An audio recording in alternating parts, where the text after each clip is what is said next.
The first crack of the plastic was so small, so insignificant, it could have been mistaken for the sound of a dropped pencil. But for 16-year-old Lily Morgan, it was the sound of her world fracturing. The cheap, tape-mended glasses, her only window to a blurry and unforgiving world, were torn from her face by a cruel, practiced flick of a finger. She watched, heart hammering against her ribs like a trapped bird, as they sailed through the air in a slow, agonizing arc, before clattering against the grimy, gum-stained floor of the Northwood High hallway. The world dissolved into a smear of color and shadow. Laughter erupted, not the light, joyous kind, but a low, guttural chorus of dominance. It was the sound of her spirit being sanded down day after day until she felt she might simply disappear. And before we journey into the darkness and the defiant light that answered it, I need you with me.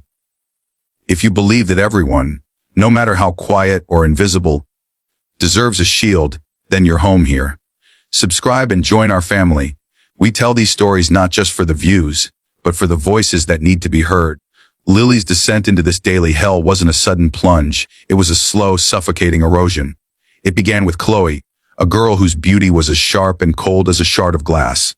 She was the princess of a hollow kingdom, her castle a sprawling McMansion on the hill, her crown the latest iPhone, her courtiers the equally vacuous Mark and Derek. Mark was all brutish swagger, a football player who mistook physical mass for character. Derek was the sly, sneering strategist, the one who knew how to weaponize a whisper, how to orchestrate humiliation with a digital flourish. Lily's crime was her existence. She was quiet, her clothes were from thrift stores, and she carried the faint, unshakable scent of struggle. A combination of her mother's endless shifts and the budget, brand laundry detergent that never quite masked the mildew in their cramped apartment. She was a living, breathing reminder of a reality they could ignore, and so they made her their target. The torture was a meticulously crafted curriculum of cruelty. It was the accidental, hip check into the rusty metal lockers that left a constellation of bruises on her side. It was the whispered names, charity case, garbage picker, that slithered into her ears during silent reading time. It was the day they stole her beloved, dog-eared copy of To Kill a Mockingbird from her backpack. She found it later, not just burned in the metal shop sink, but its pages soaked in some acrid chemical, the words of Harper Lee rendered into a warped, blackened sculpture of hate. Then came the digital hell. Derek, with his phone always at the ready, captured a moment of supreme vulnerability. Lily, flustered and self-conscious, changing into her gym shorts in the locker room corner. The photo, edited with cruel captions, became a meme that infected the school's social media bloodstream. Mothball Maggie, they called her. The comments were a sewer of laughter and mockery. Lily tried the strategies all the manuals suggested. She practiced invisibility, mastering the art of blending into the beige hallway walls, of timing her movements between classes to avoid the predators. But Chloe's radar for weakness was infallible. Desperate, Lily finally gathered the courage to approach Mr. Davison, a history teacher whose eyes held the perpetual glaze of a man who had long ago surrendered to the system. He listened while grading papers, the red pen scratching out judgments that felt more final than her stammered words. "Just ignore them, Lily," he sighed, not even looking up. "They're looking for a reaction. Starve them of it, and they'll move on." His advice was a death sentence. The bullies didn't move on, they escalated. Her report earned her the walk of shame, a daily gauntlet where a tripping foot, a spilled soda, or a shoved shoulder became as routine as the morning announcements. At home, the silence was a different kind of burden. Her mother, Sarah, was a ghost in her own life, her presence marked by the sound of the key in the lock long after dark, the slump of her body on the couch, the faint smell of fryer oil and disinfectant that clung to her uniform. She saw the light dying in her daughter's eyes, the way Lily's shoulders curled inward, as if protecting a core of constant pain. "Is everything okay at school, sweetheart?" she'd ask, her voice thin with an exhaustion that went bone deep. Lily would force a smile, a brittle, unconvincing thing. "Yeah, Mom. It's fine." How could she add her weight to the mountain her mother was already carrying? So, she swallowed the truth, and it sat inside her like a shard of glass. Her only escape, her sacred space, was her sketchbook. It was a world she controlled, and in this world she drew power. She drew bikers. Not the Hollywood caricatures, but modern day knights errant. She drew them with weathered faces that held stories, with eyes that held a fierce, unyielding code. She drew the intricate gleam of chrome, the worn leather of jackets, the powerful lines of the machines they rode.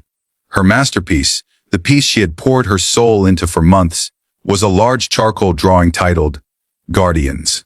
It depicted a phalanx of bikers, their backs to the viewer, forming an impenetrable wall between a swirling, formless darkness and a single, small figure standing tall in the light. It was her hope, her prayer, rendered in graphite and charcoal. It was her entry for the school art show, the one thing that was purely unassailably hers. The day of the show, she felt a flicker of something she hadn't felt in a year.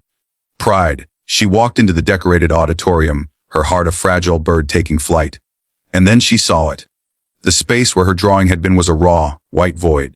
On the floor beneath it, her guardians lay in 100 shredded pieces, a snowfall of murdered dreams. Scrawled across the blank display board in blood red marker were the words that finally shattered her. It was Chloe's handwriting. She knew it. Everyone knew it. The numbness that descended upon her was absolute. It was not the absence of feeling, but the presence of a void so profound it threatened to swallow her whole. She didn't cry. She didn't scream. She turned and walked out of the school, the sound of Chloe's laughter chasing her like a phantom. She walked past the bus stop, past her street, past the familiar boundaries of her life. Her feet, moving with a will of their own, carried her toward the industrial edge of town, to a place that existed in neighborhood whispers, the Iron Haven, a roadside bar that was the known territory of the Steel Kings Motorcycle Club. Her mother's warnings echoed in her mind. Stay away from there, Lily. Those people are trouble. But as she stood there, looking at the low, slung building of weathered wood, surrounded by a sea of gleaming, silent motorcycles, a terrible clarity dawned on her. The trouble inside those walls couldn't possibly be worse than the civilized, sanctioned hell she endured every day. The monsters everyone feared had to be better than the monsters who smiled in the hallways. Taking a breath that felt like her first in years, she pushed the heavy, scarred wooden door open. The transition was instantaneous. The outside world of fading sunlight was replaced by a dim, amber-lit interior smelling of beer, leather, and old wood. The roar of conversation and a gritty CCR song from a jukebox hit her like a physical force. And then, as if a switch had been flipped, the noise stopped. Every single person in the bar turned to look at her. Dozens of eyes, set in faces etched with life's hard lessons, studied her. She saw curiosity, suspicion, and a deep, ingrained wariness. She was a sparrow that had flown into a den of wolves. Her knees felt weak. A man emerged from the shadows near the pool table. He was older, maybe in his 50s, with a strong, lined face and a beard streaked with silver. He moved with a quiet, contained power that parted the crowd without a word. His leather vest, his cut, was a tapestry of patches and insignia, the most prominent a crowned piston over the words, CG's.